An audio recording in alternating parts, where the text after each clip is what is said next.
Բարև ձեզ հարգելի գործընկերներ, սկսում ենք 2020 թվականի մայիսի 27-ի կառավարության հերթական նիստի աշխատանքները և նախ ուզում եմ արձանագրել, որ նոր տեսակի կորոնավիրուսի համաճարակի հետ կապված հանրապետությունում ստեղծվել է բավականին ծանր իրավիճակ և մենք ըստ էության գործ ունենք վարակի երկրորդ ալիքի հետ։ Այս իրավիճակի ամենակարևոր առանձնահատկությունը այն է, որ մենք ըստ էության գիտենք այն ձևը, որով կարող ենք կորոնավիրուսի մեր ցուցանիշները հասցնել զրոյականի և այս ընթացքում Պարետատունը հաստատել է ոլորտային կանոններ անվտանգության և մենք խնդիր ենք դրել, որ այդ ոլորտային կանոններից դուրս բերենք համընդհանուր կանոն և փորձել ենք այդ կանոնը հնարավորինս պարզեցնել, որպեսզի ուղերձը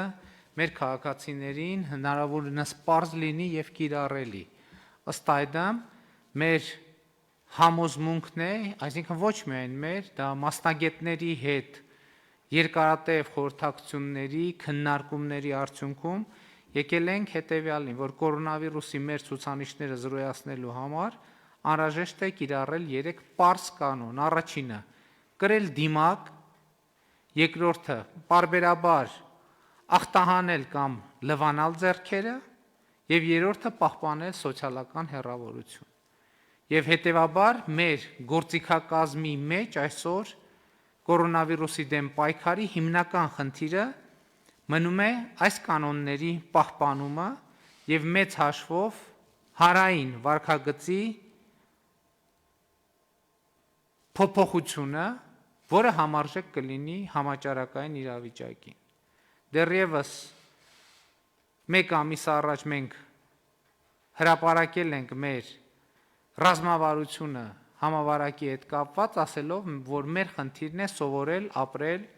կորոնավիրուսի համավարակին զուգահեռ։ Այսօրվա մեր թվերը ցույց են տալիս, որ մենք ցավոք սրտի դեռևս չենք սովորել ապրել կորոնավիրուսի վարակին զուգահեռ, ընդ որում ես ուզում եմ այս խնդիրը ձևակերպել ոչ միայն կարճաժամկետ, այլև երկարաժամկետ առումով, որովհետև ակնհայտ է, որ առաջիկա 1 տարվա ընթացքում գոնե կորոնավիրուսը ներկա է լինելու և մենք անընդհատ ունենալու ենք ոչ միայն տեղական, այլև համաշխարհային կորոնավիրուսի հետ հաղորդակցություն, որովհետև օրինակ այսօր էլ դուք գիտեք, որ խնդիր կա և մեզ համար սկզբունքային խնդիր է, մենք մեր բազմաթիվ հայրենակիցների արտերկրից վերադարձնում ենք հայրենիք և այդ քաղաքացիների մեջ կան, լինում են և հետագայում էլ կլինեն կորոնավիրուսով վարակված քաղաքացիներ։ Եվ եթե մենք հանրային վարքագծով չկարողանանք կանխել կորոնավիրուսի տարածումը, ապա անընդհատ կանգնելու ենք նման իրավիճակի առաջ։ Եվ մեր խնդիրն է ապահովել կանոնների պահպանումը 2 մեթոդով. Առաջինը հանրային հաղորդակցությունն է, բարձրացնել մեր քաղաքացիների, հայրենակիցների իմացությունը կորոնավիրուսի դեմ պայքարի մեթոդների վերաբերյալ, ընդ որում էլի եմ ասում, մենք այդ մեթոդները համընդհանուր կիրառման համար մաքսիմալ պարզեցրել ենք, իսկ ոլորտների համար, առանձին ոլորտների համար կիրառվել են, սահմանվել են կանոններ, որոնց պահպանումը 95%-ով երաշխավորում է, որ կորոնավիրուսի տարածման դեպքեր չենք ունենա։ Եվ երկրորդ մեթոդը վարչական մեթոդն է և մենք պարետատան երեկվա նիստի արդյունքներով որոշել ենք, որ ամենօրյա ռեժիմով պետք է խստացնենք վարչական հարկադրանքի մեթոդները, որպեսզի հնարավորինս շատ քաղաքացիներ կամ ավելի ճիշտ բոլոր քաղաքացիները առանց բացառության կիրառեն այդ կանոնները։ Եվ ես նիստը սկսելուց առաջ նախ կուզենայի տեղեկանալ, թե մեր տեսչական մարմինները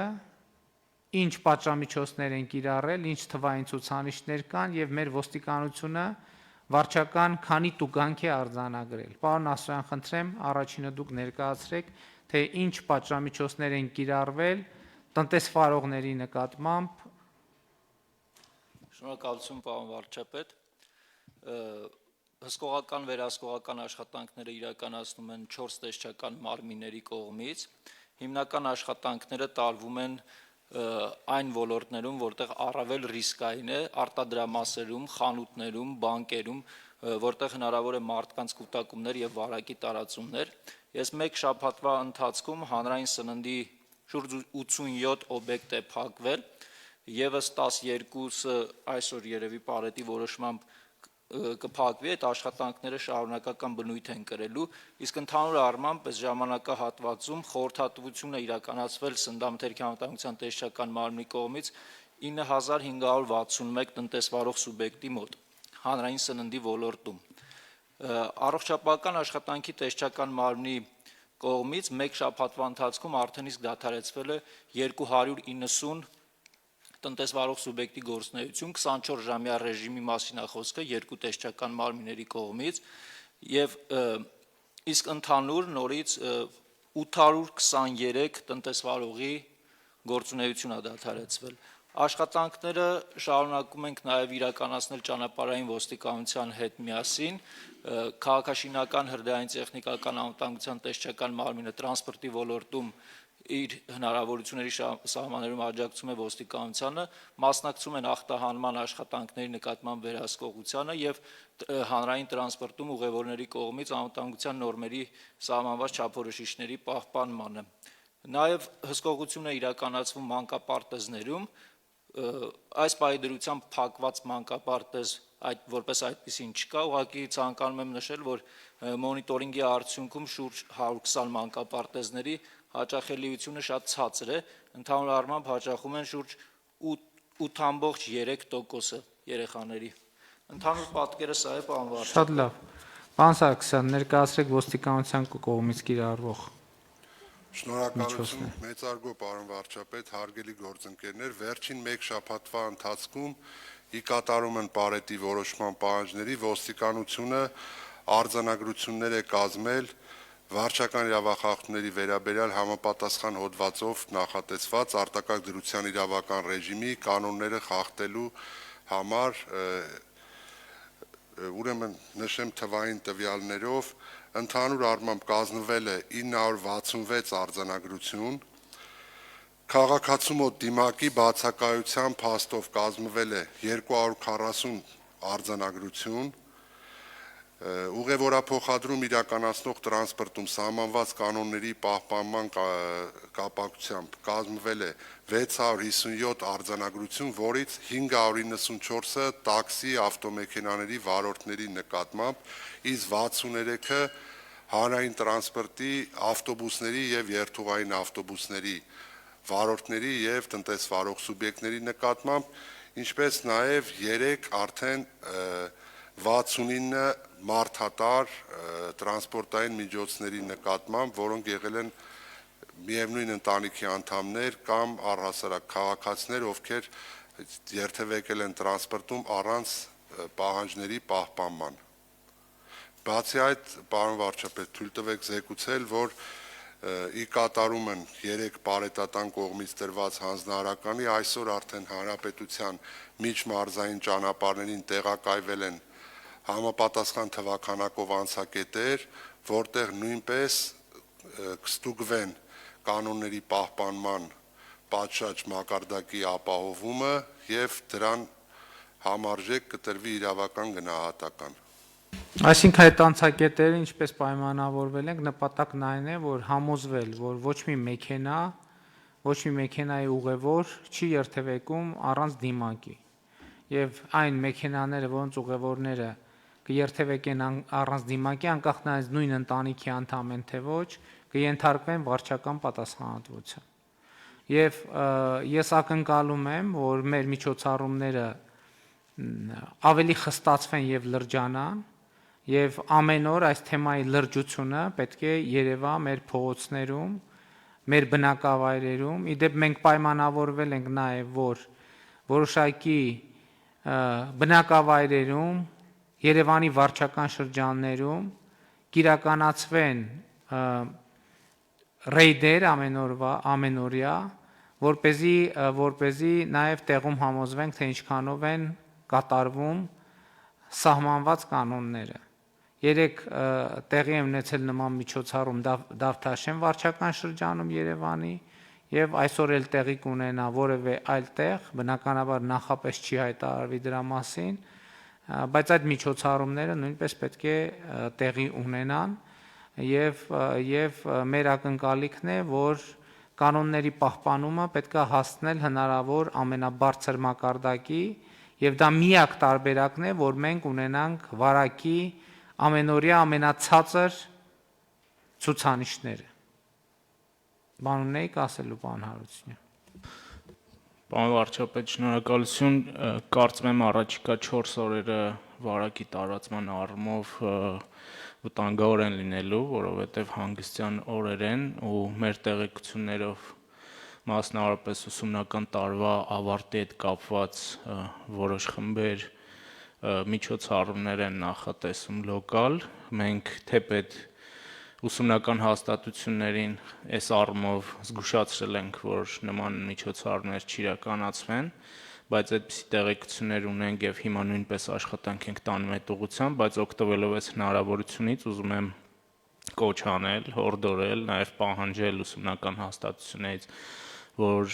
զերծ մնան եւ ծնողական խորհուրդներից զերծ մնան նման միջոցառումների կազմակերպումից առաջիկայում։ Մենք ասել ենք, որ վերջի զանգի հետ կապված, այո, դա մեր շրջանավարտների կյանքում շատ կարևոր միջոցառում է եւ մենք խոստացել ենք, որ համավարակի հաղթահարման եւ հնարավորություններ ունենալ դեպքում մենք մեկ օր կնշանակենք եւ ամբողջ պետությունում կնշենք այդ օրը եւ միասին այդ օրը կնշենք, բայց հիմա պետք է զերծ մնալ եւ խստագույնս պահպանել պարետատան որոշումները եւ առողջապահության նախարարության ցուցումները։ Առաջիկա 4 օրերը այդ առումով կարևոր են լինելու եւ ես կխնդրեմ նաեւ սրբավայրերի հետ կապված պարոն վարչապետ անցած նախորդ շաբաթը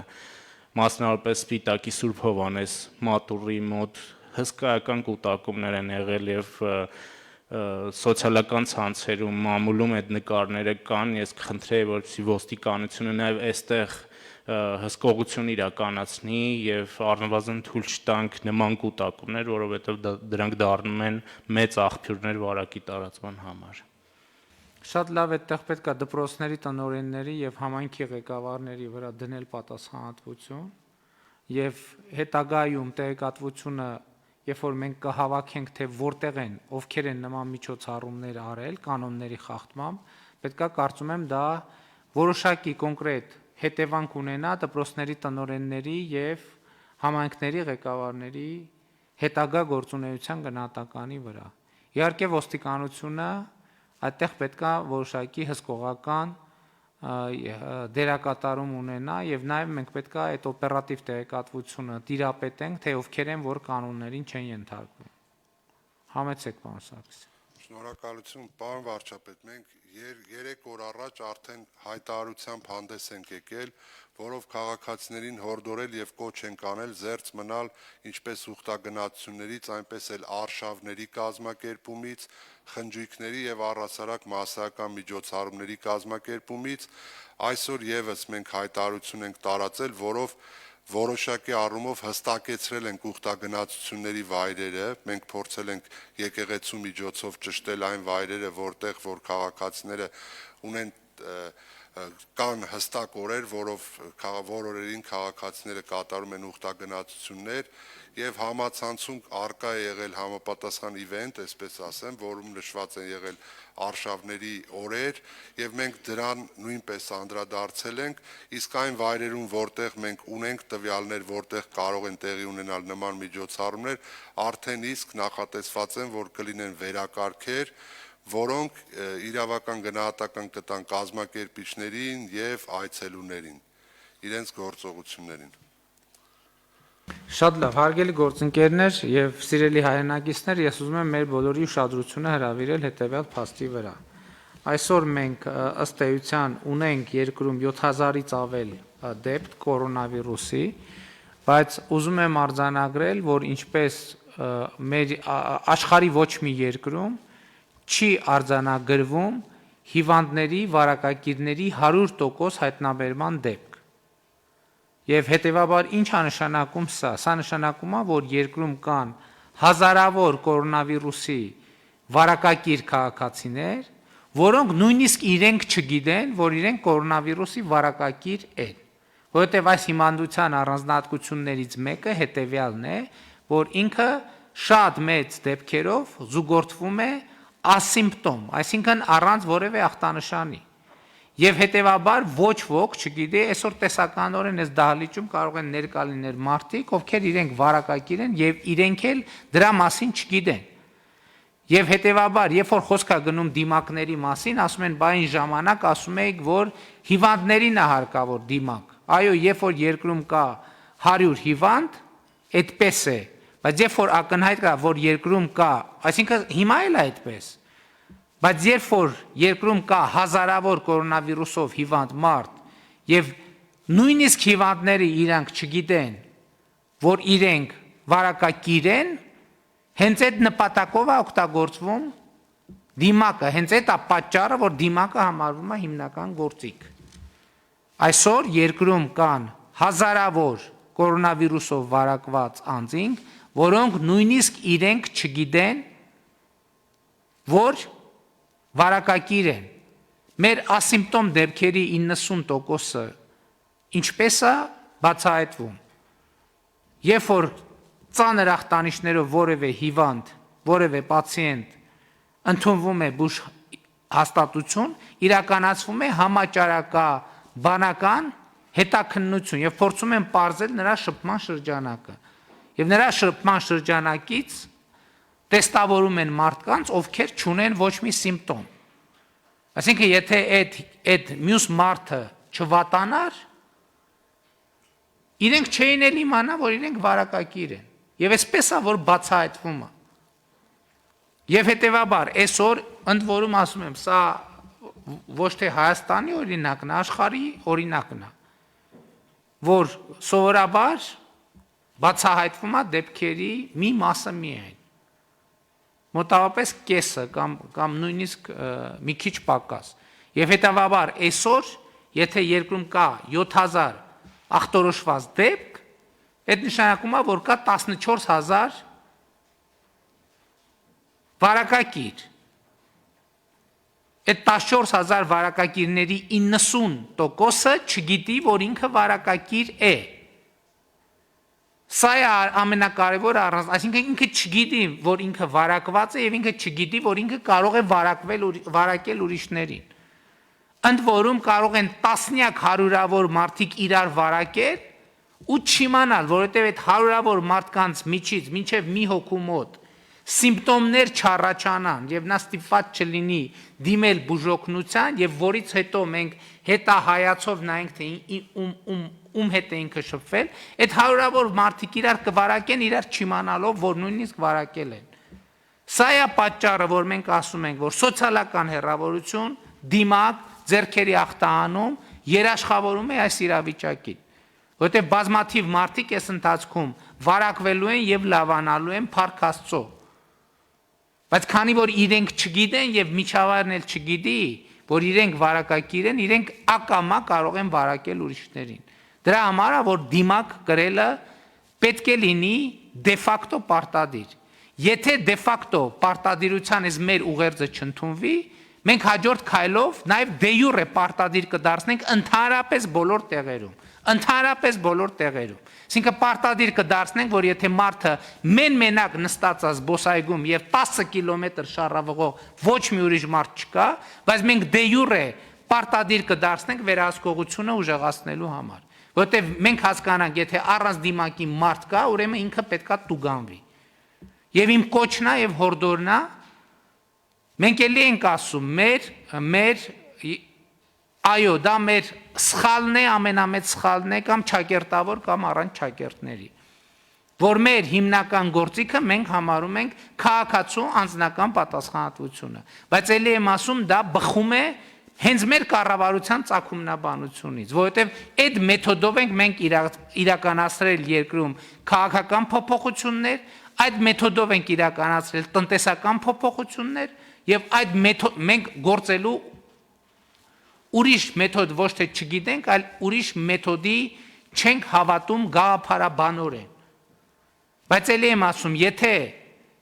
կանոնները չպահպանվեն, մենք դիմակի կրումը պարտադիր կդարձնենք բոլոր տեղերում առանց բացառության։ Եվ դեռ հələ հարցի մեջ կդնի, տան մեջ պարտադիր կդարձնենք, թե չէ։ Ես մի քիչ չափազանցնում եմ բնականաբար,